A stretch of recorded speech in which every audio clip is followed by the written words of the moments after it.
అదే ఇటీవల KSR live show సాక్షి మీడియాను వేదికగా చేసుకొని అమరావతి రైతుల్ని అమరావతి మహిళల్ని ఉద్దేశించి అమరావతి క్యాపిటల్ సిటీ ఏదైతే మనం ఏదో ఒక వైభవం తెద్దామని అనుకున్నామో 2014 నుంచి దానిని 11 సంవత్సరాలు నిరంతరంగా ఏదైతే సాక్షి మీడియా ఏదైతే మూడో ముద్దాయి ఉన్నటువంటి సాక్షి మీడియా ఏదైతే ఉందో దాన్ని వేదికగా చేసుకొని అనేక విధమైనటువంటి అంటే అమరావతికి సంబంధించినటువంటి దాన్ని ఒక రిప్యుటేషన్ ఇమేజ్ని డిస్ట్రాయ్ చేయడానికి అనేక విధాలుగా ప్రయత్నించారు.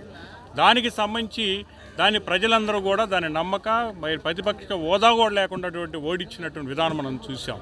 ఆ ఫ్రస్ట్రేషన్లో కానీ లేదు రాజకీయ సమాధి పూర్తిగా రాజకీయ సమాధి అవటానికి ఈ సాక్షి వేదికగా పెట్టుకున్నటువంటిగా ఈ వ్యాఖ్యానాలు చేసినట్టుగా భావించబడాల్సిందే. ఎందుకంటే ఈ మహిళల తల్లుల్ని విమర్శించడం అనేది ఇది ఎక్కడా కూడా అంగీకరించినటువంటి ఇష్యూ కాదు. అయితే దీనికి సంబంధించి కేసు నమోదు చేయటం, కేసు సంబంధించి పూర్తిగా విచారణ జరిపి ఈరోజు ఏటుగా ఉన్నటువంటి కేఎస్ఆర్ ఏదైతే లైవ్ షోకి లీడర్ ఆయనే షో కండక్ట్ చేస్తాడు, సబ్జెక్ట్ కూడా ఆయనే ప్రమోట్ చేస్తాడు, ఎంకరేజ్ కూడా ఆయనే చేశాడు అనేది భావన అయితే ఉంది. దీనికి సంబంధించి ఏదో రిమాండ్ చేయడం జరిగింది. అయితే కోర్టు వారు పూర్తి స్థాయిలో రిమాండ్ రిపోర్ట్ అన్ని పరిశీలించిన తర్వాత కొన్ని అభ్యంతరాలు తెలిపినా సరే ఆయన స్వయంగా జడ్జి గారే వీడియోని 2 సార్లు పరిశీలించిన తర్వాత లైవ్ షోని మొత్తం కూడా ఆయన సాటిస్ఫై ఇది kit for remand interrogation. Remand అంటే ఏంటి అవసరం? ఫర్దర్ ఇంట్రాగేషన్ అవసరమే, ముద్దాయిని మళ్ళీ విచారించాల్సిన అవసరం ఉంది. అట్లాగే మిగతా ముద్దాయిలను కూడా అరెస్ట్ చేసి దీంట్లో విచారణలో భాగంగా చేయాల్సిన ఆవశ్యకత ఉంది అని భావించినప్పుడు మాత్రమే జనరల్గా మనం రిమాండ్ చేస్తారనే విషయం మనందరికీ కూడా తెలిసిన విషయం.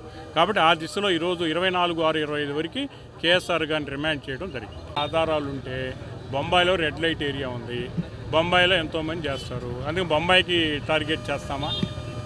అట్లాగే ఆయన సంబంధించి ఆధారాలు ఏముంటాయి ఆయన దగ్గర?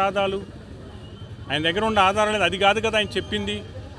దేవతల రాజధానిని చంద్రబాబు నాయుడు, పవన్ కళ్యాణ్ గారు, తెలుగుదేశం పార్టీ నాయకులు పదే పలుకుతూ ఉన్నారు అని చెబుతూ మళ్ళీ చంద్రబాబు నాయుడు గారి ఫోటో పక్కన చూపిస్తూ ఉన్నారు లైవ్ షోలో. మీరు మర్చిపోవద్దు. అసలు విషయం ఏంటంటే చంద్రబాబు నాయుడు గారి ఫోటో చూపిస్తారు, అమరావతి రైతుల ఫోటో చూపిస్తారు, అమరావతిది చూపిస్తూ ఉంటారు.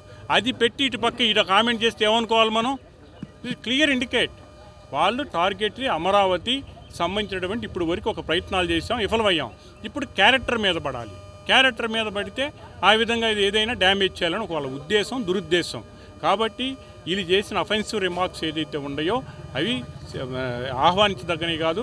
కోర్టు పరిధిలో వాళ్ళకి ఎట్టి పరిస్థితులు కూడా తప్పుకునే ఛాన్స్ అయితే లేదు తెలియజేశారు. దాని మీద ఎక్స్ప్లెనేషన్ కాల్పరి చేశారు సంబంధిత ఇన్వెస్టిగేషన్ ఆఫ్ డివైఎస్పీ గారిని.